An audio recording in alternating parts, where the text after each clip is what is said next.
ignorance, negligence, umwasi w'iterambere kuri benshi. Bagenzi, nagerageje uko nshoboye kose mu kuza hano muri cercle dominage ya equipe yanje kugira ngo shobore kuba noba notifia buri munsi yuko bo kwibuka gukora KYC, gukora verification ya account yabo hamwe no gukora buri kimwe cyose checklist n'ibindi. Uyu munsi tugiye kuganirira hamwe ibintu bibiri kubijanye n'uyu mushinga. Kuri bamwe bambajije ikibazo cy'uburyo bashobora guhindura mode passe. Okay? Ikindi kibazo ni amasaha 6 yonyene asigaye kugira ngo itarike 28 bahawe aba bantu zibe zigeze, noneho amapi yabo aturigwe. Bagenzi, sinzi kari ignorance, sinzi kari negligence, sinzi kari kurengwa, sinzi kari ubukire bwa cyane, ariko urupfu rwa benshi ngo n'umunyenga. Yes. Halo benshi bari barataye amakonte yabo bayagarukanye, ariko kandi namwe murabwirizwa gukora buri kimwe cyose. Ngaruke hakuno kwabo bantu bazi yuko buguruye amakonte yabo, hariho abahagaritse kumininga. Abo pi zose zibanze bahawe zizoturirwa. Hariho abahawe KYC banga kuzikora, pi zabo nabo nyene zisogenda. Hariho abirengagije gukora verification ya telefone, mail hamwe na Facebook, nabo nyene barabyirengagije gukora checklist guhera ku ntambuko ya mbere kugera ku y'umunani. Abo nabo barabyirengagije, ariko ndahumurije aba bantu batarahabwa KYC. Uwo n'umugwi wa mbere. Abahawe KYC bakayikora mugabo ikiri muri tentative, ikiri muri pending, nabo nyene kaunti zabo nizizokira ikibazo ndetse n'amapi yabo ntabwo azoturirwa.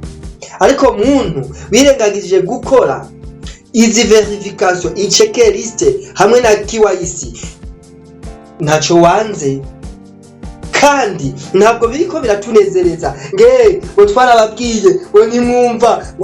Ibi byose tubikora kugira ngo turabe ko kwikubita agashi. Mugenzi, amapi arika araronderwa ku bwishi, haba kuma échanger n'abandi bantu babayabaye. Eka mbere na jewe mu gihe ufise amapi urama igihe bikunaniye kwihangana, nta kundi ukayaheba, nuko umuntu ashobora guheba itongo ryiwe kubera ashikiwe n'ikibazo runaka, ariko ntabwo ari igikorwa cyihutirwa. Aha ndahejeje kwaba bantu bafise amasaha 6 kugira ngo kaunti zabo zisiprimwe, amapi yabo aturigwe. Twigire kurundi runganwe rugira kabiri, arico kibazo kigira kabiri ku bantu bifuza guhindura mode passe yabo. Injira hali hejuru ku tuntu dutatu, genda kuri profil, hanyuma ugende kuri mettre à jour votre mot de passe. Okay? Chwafyondako. Umaze kwafyondako bakwereka utuntu ari hejuru ngo mettre à jour le mot de passe. Reset your password using the email or phone number associated with your Pi account. Muri iki gihe urabona ahantu handitse mail hambere, urabona handi handitse phone number. Zangaha anya murabona ko handitse United States. Hafyonde kwa kantu kameze nk'akavi. Nondeza Uburundi, numba Uburundi arico gihugu cyagufashije kuguruza. Uce wandika code isha iza plus 267. Genda ngaha anya wandikemwo nimero yagufashije kugurura. Ndabibuse yuko ngaha anya twaciye kuri nimero. Mu gihe basha bandungikira code de verification kuri iyo nimero, atayifise mugenzi ukaba utari connect n'umuntu agufite iyo nimero, ntubikore. kuri mail ukaba uyifise muri phone yawe sava bikore kuko code do resetting bayirungika muri mail. Umaze kubikora cyufyona ngaha kuri commence kubera iyi nimero atariyo bagenzi baca banyandikira ngo erreur. Ceci n'est pas le numéro de téléphone enregistré sur votre compte. Ça va?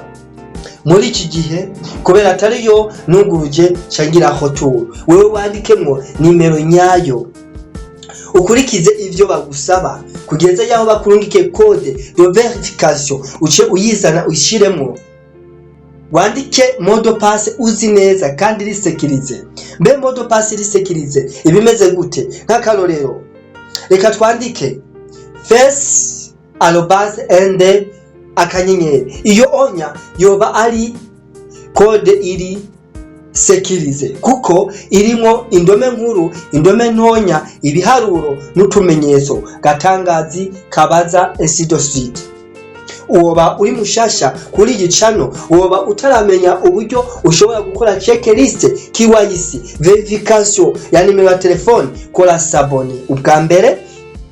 Ubugira kabiri baza muri commentaire ikibazo ufise, hanyuma usangize izi video abandi bafise ibibazo nk'ibyo. Ndetse ni waba ushaka kugurisha Pi nyandikira kuri 68 319 700. Mugabo wibuka neza muri video y'ubutaha twararabiye hamwe yuko Pi itagurishwa kandi idakogwa kuri exchange kuko ari amahera. Ni Pi contre service na goods, ibidandazwa n'ama service. Merci beaucoup, à la prochaine occasion. Allo lentement jusqu'au rendement. Au micro, Elise Venard.